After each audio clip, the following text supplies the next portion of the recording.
ദേവാമൃതം. ദേവാമൃതത്തിൽ ഇനി വാസ്തുശാസ്ത്രം. ദേവാമൃതം. വാസ്തു ജ്യോതിഷപരമായ പ്രശ്നപരിഹാരങ്ങൾ നമുക്ക് നിർദ്ദേശിച്ചു തരുവാനും ഒപ്പം വാസ്തുശാസ്ത്രത്തെക്കുറിച്ച് ഒട്ടനവധി കാര്യങ്ങൾ നമുക്ക് നിർദ്ദേശിച്ചു തരുവാനും ഒക്കെ പ്രമുഖ വാസ്തു ജ്യോതിഷ ആചാര്യൻ ശ്രീ ഡെന്നിസ് ജോ ഇവിടെ എത്തിച്ചേർന്നിട്ടുണ്ട്. വളരെ സ്നേഹാദരങ്ങളോടെ അദ്ദേഹത്തെ നമുക്ക് ഇന്നത്തെ അധ്യായത്തിലേക്ക് സ്വാഗതം ചെയ്യാം. നമസ്കാരം. ഇന്നത്തെ കത്തിലേക്ക് പോകാം. ബഹുമാനനായ ഡെന്നിസ് ജോയ് സർ, ഞാൻ കരുനാഗപ്പള്ളിയിൽ നിന്നും എഴുതുന്നു. ഇവിടെ എൻ്റെ പഴയ വീട് പൊളിച്ച് പുതിയ വീട് പണിയുവാൻ ആഗ്രഹിക്കുകയാണ്. അതനുസരിച്ചൊരു പ്ലാൻ തയ്യാറാക്കി ഇതിൽ എന്തൊക്കെ മാറ്റങ്ങൾ വരുത്തണമെന്ന് ദയവായി പറഞ്ഞു തരണം. സ്ഥലത്തിൻ്റെ പ്രശ്നങ്ങൾ എന്തെങ്കിലും ഉണ്ടെങ്കിൽ എന്തൊക്കെയാണ് തുടർ നടപടികൾ എന്നൊക്കെ പറഞ്ഞിട്ട് ചോദിച്ചിരിക്കുകയാണോ? ഇത് നിലവിൽ ഇതിൻ്റെ അകത്തൊരു പഴയ വീട് നിൽക്കുന്നുണ്ടെന്നാണ് അവർ പറഞ്ഞിരിക്കുന്നത്. കാരണം വെച്ചാൽ ആ ഒരു പഴയ വീട് ഇവർ പൊളിച്ച് മാറ്റുന്നതിന് മുമ്പ് ഏതെങ്കിലും ഒരു ജോത്സ്യനെ സമീപിച്ചിട്ട് നല്ലൊരു സമയം കുറിച്ച ശേഷം വേണം ഇവർ ഈ പഴയ വീട് പൊളിച്ച് മാറ്റുവാനായിട്ടും.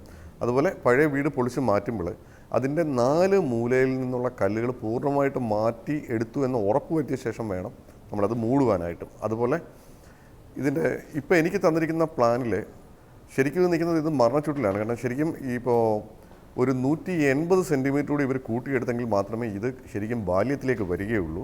അപ്പം 180 സെൻറ്റിമീറ്റർ കൂടി ഇവർ ഇതിൻ്റെ ചുറ്റളവ് മാറ്റിയെടുക്കണം. അതുപോലെ രണ്ടാമത്തെ കാര്യം വെച്ചാൽ മാസ്റ്റർ ബെഡ്റൂമിൻ്റെ സൈസ് കുറച്ചുകൂടി കൂട്ടിയെടുക്കുകയാണെങ്കിൽ കുറച്ചുകൂടെ ബെറ്ററാണ്. കാരണം വെച്ചാൽ ഇപ്പം നിൽക്കുന്നതിനേക്കാളിൽ ഒരു കുറച്ചുകൂടി കൂട്ടിയെടുക്കുകയാണെങ്കിൽ ബെറ്ററാണ്. അതുപോലെ കിച്ചൻ്റെ അളവ് ഇതിനകത്ത് ശരിക്കും തെറ്റാണ്. കാരണം വെച്ചാൽ ഒരു വർക്ക് ഏരിയയും കിച്ചണും കൊടുത്തിട്ടുണ്ട്. കാരണം കിച്ചൻ്റെ അളവ് ഒരു 30 സെൻറ്റിമീറ്റർ കൂടി കൂട്ടിയെങ്കിൽ മാത്രമേ ബാല്യത്തിലേക്ക് വരികയുള്ളൂ. അപ്പം 30 സെൻറ്റിമീറ്റർ കൂടി കിച്ചൻ്റെ അളവ് കൂട്ടണം. അതുപോലെ വർക്ക് ഏരിയയ്ക്കകത്ത് മറ്റ് ദോഷങ്ങളായിട്ടൊന്നും ഞാൻ കാണുന്നില്ല. കാരണം വെച്ചാൽ അതിൻ്റെ കിഴക്ക് ഭാഗത്തായിട്ട് ഇവർക്ക് പാചകം ചെയ്യാം, വടക്ക് ഭാഗത്തായിട്ട് സിങ്ക് വെക്കുന്നുണ്ടെന്നും ദോഷമൊന്നുമില്ല.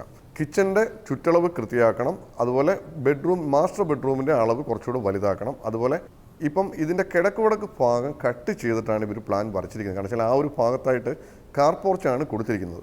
കാരണം എന്നോട് പലരും ചോദിക്കാറുണ്ട് കിഴക്ക് വടക്ക് ഭാഗത്ത് കാർ പോർച്ച് വരുന്നതുകൊണ്ട് ദോഷമുണ്ടോ എന്നുള്ളത്. കാരണം വെച്ചാൽ ഇതിനകത്തൊരു കുഴപ്പമില്ലെന്ന് വെച്ചാൽ ഇപ്പോൾ ഈ ഒരു വീടിനകത്ത് കാർ പോർച്ച് കൊടുത്തിരിക്കുന്ന കിഴക്ക് വടക്ക് ഭാഗത്താണ്.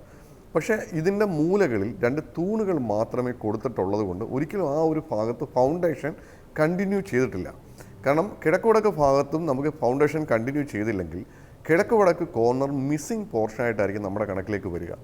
അപ്പം ഇവർ ഈ കിഴക്ക് വടക്ക് ഭാഗത്ത് ഈ കാർ പോർച്ച് അവിടുന്ന് മാറ്റി അതൊരു മുറിയാക്കി തിരിക്കാം. അല്ലെങ്കിൽ ഇവർക്ക് വേണമെങ്കിൽ ഒരു പൂജാമുറിയാക്കി എടുക്കാം, അല്ലെങ്കിൽ ഒരു സ്റ്റഡി റൂമാക്കി ഇവർക്ക് എടുക്കാൻ പറ്റും. ഇവരുടെ കാർ പോർച്ച് ഈസ്റ്റ് ഭാഗത്തേക്ക് 2 തൂണ് മാത്രമായിട്ട് കൊടുത്തെടുക്കുകയാണെങ്കിൽ കൂടുതൽ ഗുണഫലമായിട്ട് കാണുന്നുണ്ട്. ഒരു പോർഷൻ അപ്പോൾ നമുക്ക് കട്ടിങ് പോർഷനായിട്ട് വരുന്നില്ല, ആ ഭാഗങ്ങളെല്ലാം ക്ലിയർ ആയി കിട്ടുകയും ചെയ്യും. അതുപോലെ വെളിയിലെ ചുറ്റളവ് എന്തായാലും ഇവർ കൂട്ടിയെടുക്കുക. അതുപോലെ ഇതിൻ്റെ ബ്രഹ്മസൂത്രം ഓപ്പൺ ചെയ്തുകൊണ്ട്, കാരണം ചില പടിഞ്ഞാറ് ഭാഗത്തായിട്ട് ഒരു ടോയ്ലറ്റ് വരുന്നുണ്ട്. കാരണം പടിഞ്ഞാറ് ഭാഗത്ത് ആ ടോയ്ലറ്റ് മാറ്റി വെക്കാനായിട്ട് ഇനി നമുക്ക് സ്പേസ് ഒട്ടും ഇല്ലതാനും. അപ്പോൾ ഇവർ ഒന്നുകിൽ ഈ ചുറ്റളവ് കൂട്ടിയെടുക്കുന്ന സമയത്ത് ഈ ബ്രഹ്മസൂത്രം മാറ്റി ടോയ്ലറ്റ് ക്രമീകരിക്കുക. ഇനി അത് പറ്റുന്നില്ല എന്നുണ്ടെങ്കിൽ ടോയ്ലറ്റിൻ്റെ മുകളിൽ നിന്ന് ഒരു 50 സെൻറ്റിമീറ്റർ താത്ത് ഒരു സ്ട്രെസ് വർക്ക് ചെയ്തെടുത്തിട്ട് ബ്രഹ്മസൂത്രം അതിലെ ഓപ്പൺ ചെയ്ത് വിടുക. അതുപോലെ വസ്തുവിൽ ചെറിയ ചെറിയ പ്രശ്നങ്ങളുള്ള ഭൂമിയായിട്ടാണ് കാണുന്നത്. അതിന് വേണ്ടുന്ന പരിഹാരങ്ങൾ ഏതെങ്കിലും ഒരു കർമ്മിയെ കൊണ്ട് ചെയ്യിപ്പിക്കണം. അതുപോലെ ഈ വസ്തുവിൻ്റെ പ്ലാൻ നമ്മൾ എടുക്കുന്ന സമയത്ത് തെക്ക് കിഴക്ക് ഭാഗത്തേക്ക് വെച്ച് ഒരു ഏങ്കോണിപ്പ് കാണുന്നുണ്ട്.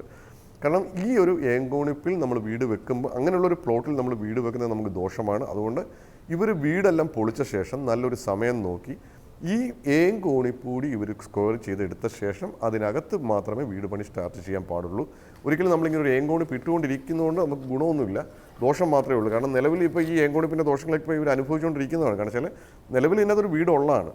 അപ്പോൾ ഇനി നമ്മൾ പുതുക്കി നമ്മൾ വീട് വെക്കുമ്പം ഇങ്ങനെയുള്ള എല്ലാ ദോഷങ്ങളും നമ്മൾ പൂർണ്ണമായിട്ട് ഒഴിവുമാക്കി ഒരു 80% കൃത്യമായി നമ്മൾ വാസ്തുവിൽ തന്നെ മുന്നോട്ട് പോവുക. അതുപോലെ ഇതിൻ്റെ കിഴക്ക് വടക്ക് ഭാഗത്തായിട്ട് ഇവർക്ക് കിണർ കുഴിക്കാം. കാരണം വെച്ചാൽ നിലവിലിനകത്ത് ഓൾറെഡി കിണറുണ്ട്, ആ കിണർ മൂടേണ്ട കാര്യങ്ങളൊന്നുമില്ല. പക്ഷേ നമ്മൾ വീട് കെട്ടി വരുമ്പം വസ്തുവിൻ്റെയും വീടിൻ്റെയും കിഴക്ക് വടക്ക് മൂലകൾ തമ്മിലൊരു വര വരച്ചാൽ ആ വര ബ്രേക്ക് ആവാതെ വേണം ഈ കിണർ നിൽക്കാൻ. അപ്പോൾ കുറ്റി അടിക്കുന്ന സമയത്ത് നിങ്ങൾ അതനുസരിച്ച് നിങ്ങൾ പ്ലാൻ ചെയ്തു പോവുക. വാസ്തുവുമായിട്ട് ബന്ധപ്പെട്ട് ഇത്രയും കാര്യങ്ങൾ മാത്രമേ ഇതിനകത്ത് ദോഷമായിട്ട് കാണുന്നുള്ളൂ. ഈ ഒരു കാര്യങ്ങൾ ക്ലിയർ ചെയ്ത ശേഷം നല്ല ഒരു ദിവസം നോക്കി കല്ലിട്ട് നിങ്ങൾ വീട് പണി തുടങ്ങുക. അതുപോലെ ഇതിനകത്ത് വസ്തുവുമായിട്ട് ബന്ധപ്പെട്ടുള്ള ദോഷങ്ങൾക്ക് നിങ്ങൾ ഏതെങ്കിലും ഒരു കർമ്മിയെ കൊണ്ട് വേണ്ടുന്ന പരിഹാരം ചെയ്യിപ്പിച്ച ശേഷം വേണം കല്ലിട്ട് വീട് പണി തുടങ്ങുവാനായിട്ട്. എന്തുകൊണ്ടാണ് ചില വീടുകൾ അവിടെ താമസിക്കാൻ കൊള്ളില്ല എന്ന് ഒരുപാട് പേര് മാറി മാറി മാറി ആ കൈമറിഞ്ഞ് അത് വീട് പോകും. അത് വാടകക്കാരാണെങ്കിലും ശരി, ഉടമസ്ഥനാണെങ്കിലും ശരി, അത് വിൽപ്പന നടന്നാണെങ്കിലും അതങ്ങനെ പോകും. പക്ഷെ താമസിക്കാനേ കൊള്ളില്ല എന്ന് പറഞ്ഞിട്ട് ഇട്ടിട്ട് ഓടിക്കളയുന്നൊരവസ്ഥ പലപ്പോഴും നമ്മൾ കാണാറുണ്ട്. അതെന്തുകൊണ്ടാണ്? നമ്മൾ പലപ്പോഴും ശ്രദ്ധിച്ചാൽ മതി. കാരണം നമ്മൾ വാടകയ്ക്ക് കൊടുക്കുന്ന പല വീടുകളുണ്ട്. അപ്പോൾ വാടകയ്ക്ക് കൊടുക്കുന്ന പല വീടുകളിലെയും നമ്മൾ ചുറ്റളവ് എടുക്കുമ്പോൾ അത് കൃത്യമായിട്ടുള്ള ചുറ്റളവിലായിരിക്കും ഇല്ല നിൽക്കുന്നത്. കൂടുതലും ഒരു 99% അത് മരണ ചുറ്റിലായിരിക്കും നിൽക്കുക. കാരണം ആർക്കും അവിടെ സ്ഥിരമായിട്ട് താമസിക്കാൻ പറ്റില്ല. കാരണം ആരെങ്കിലും താമസിച്ചാൽ തന്നെ ഈ പറഞ്ഞ പോലെ കുറേ നാൾ കഴിഞ്ഞ് അവർക്ക് ഒന്നുകിൽ സാമ്പത്തികപരമായിട്ട് ബുദ്ധിമുട്ട് വരികയോ അല്ലെങ്കിൽ ഏതെങ്കിലും കാരണവശാലും ഒന്നുകിൽ അവിടെ നിന്ന് മാറിപ്പോകും, അല്ലെങ്കിൽ ആ വീട് വിൽക്കും. അത് പല വീടുകൾ വിൽക്കുന്ന വീടുകളും ഉണ്ടല്ലോ. ഇപ്പം പലരും ചോദിക്കാറുണ്ട്, കാരണം വെച്ചാൽ നമ്മൾ പഴയ വീട് വാങ്ങിക്കുമ്പോൾ വാസ്തു നോക്കേണ്ട ആവശ്യമുണ്ടോ എന്ന് ചോദിക്കാറുണ്ട്. കാരണം അതിനകത്ത് മുൻപ് താമസിച്ചിരുന്ന ആൾക്കാർക്ക് ബാധിച്ചിരുന്ന അതേ അനുഭവം തന്നെയായിരിക്കും പുതുതായിട്ട് വാങ്ങിക്കാൻ ചെല്ലുന്ന ആൾക്കാർക്കും ഉണ്ടാവുക.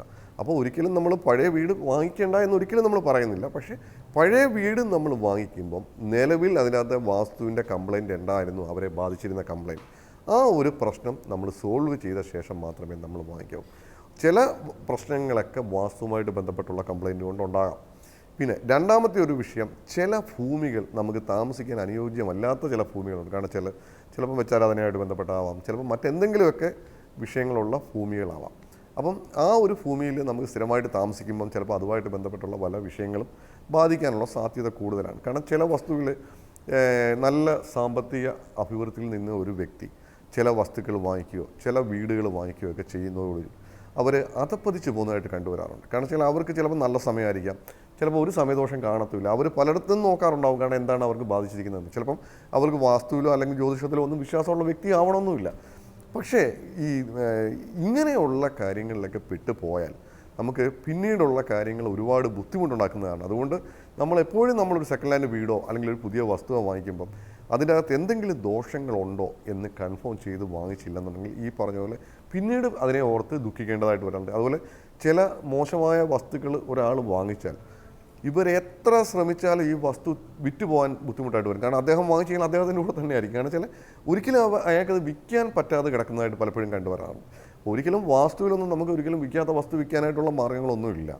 പിന്നെ നമുക്കാകെ ചെയ്യാൻ പറ്റുന്നത് മോശമായ വസ്തു എടുക്കാതിരിക്കാൻ പറ്റും, അല്ലെങ്കിൽ മോശമായ ഒരു വസ്തു അത് കൊള്ളാമോ കൊള്ളാമത്തില്ലയോ എന്ന് നോക്കി നമുക്ക് കൺഫേം ചെയ്യാൻ പറ്റും. അപ്പോൾ നമ്മളെപ്പോഴും നമ്മളൊരു സെക്കൻഡ് ഹാൻഡ് വീടോ വസ്തുവോ വാങ്ങിക്കും അതിനകത്ത് എന്തെങ്കിലും ദോഷങ്ങളുണ്ടോ എന്ന് ഉറപ്പ് വരുത്തിയ ശേഷം വാങ്ങിക്കുക. അപ്പം ഇങ്ങനെയുള്ള ദോഷങ്ങളൊന്നും ഒരിക്കലും സംഭവിക്കത്തില്ല. അതുപോലെ ഇദ്ദേഹത്തിൻ്റെ വീടിനകത്ത് വസ്തുസംബന്ധമായിട്ട് നല്ല കംപ്ലയിൻ്റ് ഉണ്ട്. അപ്പോൾ ഈ വീട് പുതുക്കി ഇദ്ദേഹം ചെയ്യുമ്പം ഈ പഴയ വാസ്തു കംപ്ലയിൻറ്റുകളെല്ലാം പരിഹരിച്ച ശേഷം ചെയ്യുമ്പം അതുമായിട്ടുള്ള വിഷയങ്ങൾ പൂർണ്ണമായിട്ട് മാറിക്കിട്ടുകയും ചെയ്യും. വാസ്തുശാസ്ത്രത്തിൻ്റെ ഇന്നത്തെ അധ്യായം ഇവിടെ പൂർണ്ണമാവുകയാണ്. വാസ്തു ജ്യോതിഷപരമായ പ്രശ്ന പരിഹാരങ്ങൾക്ക് ശ്രീ ഡെന്നിസ് ജോയിൽ നിന്ന് മറുപടി ആഗ്രഹിക്കുന്നവർ താഴെ കാണുന്ന നമ്പറിൽ അദ്ദേഹത്തെ കോൺടാക്ട് ചെയ്യുക, പ്രശ്നപരിഹാരങ്ങൾ സ്വായത്തമാക്കുക. അതോടൊപ്പം തന്നെ നിങ്ങളുടെ വാസ്തു ജ്യോതിഷപരമായ പ്രശ്ന പരിഹാരങ്ങൾക്ക് ഞങ്ങൾക്കും എഴുതുക. എഴുതിയിറക്കേണ്ട വിലാസം: producer Devamritham, Kaumudi TV, Kaumudi buildings, Pettah, Thiruvananthapuram. ദേവാമൃതത്തിൻ്റെ മനോഹരമായ ഇന്നത്തെ ഈ അധ്യായം ഇവിടെ വിടവാങ്ങുകയാണ്. മറ്റൊരു പുതുമ നിറഞ്ഞ അധ്യായമായി വീണ്ടും കണ്ടുമുട്ടാമെന്ന ശുഭപ്രതീക്ഷയോടെ വിടവാങ്ങുന്നു. നന്ദി, നമസ്കാരം. പൂർണ്ണപ്രഭവിരിയും മൺതരിയിൽ ഇരുസന്ധ്യകൾ തന്നിലാവിന്മേലൊരു പ്രഭയായി കൊളുത്തുന്നു ദീപനാളം. അതു തൻ കൃപയായി പകരുന്നു ദേവാമൃതം.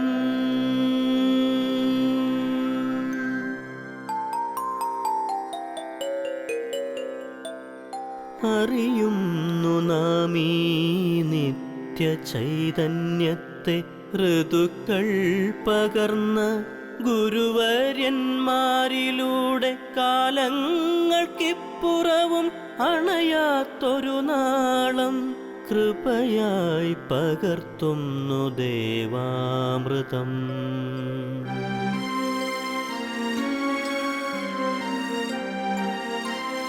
മറക്കുന്നു നാം ഇന്നു നമ്മളെ തന്നെ, വേദാന്തമില്ലാത്ത നാൾ വഴിയിൽ അറിവിൻ്റെ ആ ദിവ്യപ്രഭയായി ചൊരിയുന്നു ഗുരുവരുളാകുന്ന ദേവാമൃതം. ഗുരുവരുളാകുന്ന ദേവാമൃതം.